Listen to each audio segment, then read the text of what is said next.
ഏകദേശം ഒരു പിടുത്തമൊക്കെ കിട്ടിയില്ലേ എന്താണ് ഈ ദേശീയപാതകം എന്ന്? കണ്ണൂർ കുപ്പത്ത് ദേശീയപാതയ്ക്കായി കുന്നിടിച്ച സ്ഥലത്ത് വീണ്ടും മണ്ണിടിച്ചിൽ. സംരക്ഷണ ഭിത്തിയുടെ നിർമ്മാണം നടക്കുന്ന സ്ഥലത്ത് ഇന്നലെയാണ് മണ്ണിടിഞ്ഞത്. ഇതേ സ്ഥലത്ത് കഴിഞ്ഞ മഴക്കാലത്ത് മണ്ണിടിഞ്ഞിരുന്നു. ഫെലിക്സിന്റെ വിശദാംശങ്ങൾ നൽകാനായി. ഫെലിക്സ്, വീണ്ടും വീണ്ടും മണ്ണിടിഞ്ഞുകൊണ്ടേയിരിക്കുന്നു. ഇതിനൊരു പ്രതിവിധിയില്ലേ?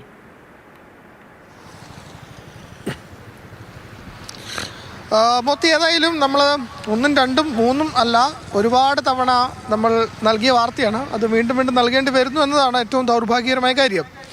ഇതിപ്പോൾ കുപ്പത്ത് മണ്ണിടിച്ച സ്ഥലമാണ് ദേശീയപാതയ്ക്ക്. ഇവിടെ കഴിഞ്ഞ മഴക്കാലത്ത് വലിയ രീതിയിൽ മണ്ണിടിഞ്ഞിരുന്നു. ഇന്നലെയാണ് വീണ്ടും ഈ ഭാഗത്ത് മണ്ണിടിഞ്ഞത്. നമുക്ക് കാണാം ഇതിൻ്റെ മുകളിലൊരു കെട്ടിടമുണ്ട്. അപ്പോൾ ആ കെട്ടിടം ഏതായാലും അതിൻ്റെ നേരെ മുൻവശത്താണ് ഇങ്ങനെ മണ്ണിടിച്ച ഭാഗത്ത് മണ്ണ് വീണ്ടും വീണ്ടും ഇടിഞ്ഞിട്ടുള്ളത്. അപ്പോൾ വിണ്ട് കീറി ആ ഭാഗമൊക്കെ തന്നെ ഇപ്പോൾ താഴേക്ക് വന്ന് പതിച്ചിട്ടുണ്ട്. ഇതൊക്കെ വീണ്ടും റോഡിലേക്ക് എത്താനുള്ള സാധ്യതയുണ്ട്. അങ്ങനെ ഈ ഭാഗത്തിങ്ങനെ മണ്ണിടിഞ്ഞ് കെട്ടിടമൊക്കെ തന്നെ അപകടാവസ്ഥയിലായ സ്ഥിതിയാണ് നിലവിലുള്ളത്.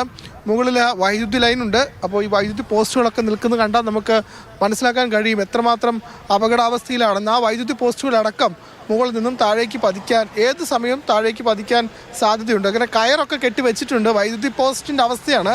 അതും ഇങ്ങനെ കയർ കെട്ടി വെച്ച നിലയിലാണ്. ഈ കെട്ടിടത്തിൻ്റെ ഏറ്റവും അടിഭാഗത്ത് തന്നെയാണ് ഇങ്ങനെ മണ്ണിങ്ങനെ ഇടിഞ്ഞ് വന്ന് വീണിട്ടുള്ളത്. അപ്പോൾ അതുകൊണ്ട് തന്നെ കെട്ടിടം അപകടാവസ്ഥയിലാവും. ഈ ഭാഗത്ത് കഴിഞ്ഞ വർഷം മഴക്കാലത്ത് വലിയ രീതിയിൽ കുന്നിടിച്ചെടുത്ത് മണ്ണിടുകയും അത് മണ്ണും ചെളിയും വെള്ളവും ഒക്കെ തന്നെ താഴത്തെ വീടുകളിലേക്കൊക്കെ എത്തുകയും വലിയ ദുരിതം ആ വീട്ടുകാർക്കൊക്കെ അനുഭവിക്കുകയും ചെയ്തതാണ്. ഇപ്പോൾ ഇവിടെ സംരക്ഷണ ഭിത്തി കെട്ടുന്നുണ്ട്. പക്ഷേ ആ ഭിത്തി കെട്ടുന്ന സമയത്താണ് ഇത്തരത്തിൽ കുന്നിങ്ങനെ ഇടിഞ്ഞ് വീണുകൊണ്ടിരിക്കുന്നത്. അതുകൊണ്ട് വലിയ അപകടാവസ്ഥയിൽ തന്നെയാണ് ഈ പ്രദേശം ഉള്ളത് എന്നതിൽ ഒരു തർക്കവുമില്ല. പക്ഷേ ഒരു പരിഹാരം എന്താണെന്ന് ചോദിച്ചാൽ അതിന് ഒന്നും തന്നെ കാണാനും കഴിയുന്നില്ല. കാരണം ഇങ്ങനെ ഇടിഞ്ഞുകൊണ്ടേ ഇരിക്കുകയാണ്. ഈ ആദ്യം ഇടിഞ്ഞ സമയത്ത് ദേശീയപാത അതോറിറ്റിയുടെ ആളുകളൊക്കെ ഇവിടെ വന്ന് ഇത് അശാസ്ത്രീയമായി ആണ് ഇവിടെ കുന്നിടിച്ചത്. കാരണം കുത്തനെ കുന്നിടിക്കുമ്പോൾ സ്വാഭാവികമായും നമുക്ക് ആർക്കാണെങ്കിലും മനസ്സിലാവും അവിടെ മഴക്കാലത്താണ് മണ്ണിടിയുമെന്ന്. ഇതിപ്പോൾ മഴക്കാലം പോലുമല്ല, വേനൽക്കാലത്താണ് ഇങ്ങനെ മണ്ണ് ഇടിഞ്ഞിരിക്കുന്നത് എന്നതാണ്. അതാണ് അതിൻ്റെ ഗൗരവം വർദ്ധിപ്പിക്കുന്നത്. അതുകൊണ്ട് വരും ദിവസങ്ങളിലും മണ്ണിടിയാൻ തന്നെയാണ് സാധ്യത. ഇതിനെന്താണ് ശാശ്വത പരിഹാരം എന്നറിയില്ല. അത് ദേശീയപാത അതോറിറ്റിയും മേഘ കൺസ്ട്രക്ഷൻസാണ് ഈ റീച്ച് ഇവിടെ നിർമ്മിക്കുന്നത്. അതുകൊണ്ട് തന്നെ അവരൊക്കെ ചേർന്നാണ് പരിഹാരം കാണേണ്ടത്. നേരത്തെ കഴിഞ്ഞ മഴക്കാലത്ത് ദേശീയപാത അതോറിറ്റിയുടെ ആളുകൾ ഇവിടെ വന്ന് പരിശോധിക്കുകയൊക്കെ ചെയ്തപ്പോൾ ഇവിടുത്തെ മണ്ണിന്റെ ബലക്കുറവൊക്കെ തന്നെ അവർ ചൂണ്ടിക്കാട്ടിയിരുന്നു. പരിശോധനയ്ക്കോ വിലയിരുത്തലിനോ ആയി ആരെങ്കിലും ആ ഭാഗത്തേക്ക് വന്നിരുന്നോ? ഈ പരിസരവാസികൾക്ക് ഭീഷണിയായ ഈ സംഭവത്തിൽ ആ പ്രദേശത്തെ താമസിക്കുന്ന ആൾക്കാർക്ക് എന്തെങ്കിലും ഒരു ഉറപ്പോ സമാധാനമോ കൊടുത്തിട്ടുണ്ടോ ഈ അധികൃതരുടെ ഭാഗത്തുനിന്ന്?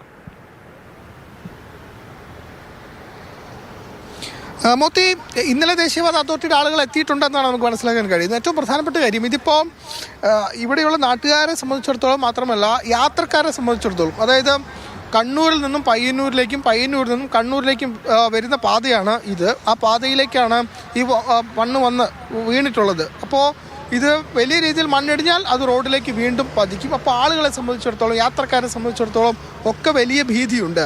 മാത്രമല്ല നമുക്ക് ഒറ്റ നോട്ടത്തിൽ കാണാം ഒരു കെട്ടിടമുണ്ട്. അത് ABC സെയിൽസ് കോർപ്പറേഷൻ, അതായത് ABC എന്ന് പറഞ്ഞാൽ അവിടെ ഒരു കമ്പനിയാണ്. ആ കമ്പനിയുടെ മെയിൻ ഓഫീസാണ്. ആ ഓഫീസാണ് മുകളിലുള്ളത്. ആ ഓഫീസിൻ്റെ മുറ്റം വരെയും ഈ പറയുന്ന രീതിയിൽ കുന്നിടിച്ചിട്ടുണ്ട് എന്നതാണ്. അപ്പോൾ സ്വാഭാവികമായിട്ടും അതിൻ്റെ നിലനിൽപ്പിനെ തന്നെ ഭീഷണിയാകുന്ന രീതിയിലാണ് കുന്നിടിച്ചിട്ടുള്ളത്. അതുതന്നെയാണ് പ്രധാനപ്പെട്ട ആശങ്കയായിട്ടുള്ളത്. അതുകൊണ്ട് എത്രയും വേഗം ഇതിനൊരു പരിഹാരം ഉണ്ടാകണം. എന്ന് വെച്ചാൽ ഈ പരിഹാരം ഉണ്ടാക്കുമെന്ന് പറയുന്നത് കുറേ കാലമായി ഇതിങ്ങനെ നമ്മൾ കേട്ടുകൊണ്ടിരിക്കുന്നു. പക്ഷേ അതേസമയം ഒരു വശത്ത് ഇങ്ങനെ മണ്ണിടിഞ്ഞുകൊണ്ടിരിക്കുന്നു. അതുകൊണ്ട് എത്രയും വേഗം ഇതിനൊരു പരിഹാരം ഉണ്ടായേ പറ്റൂ.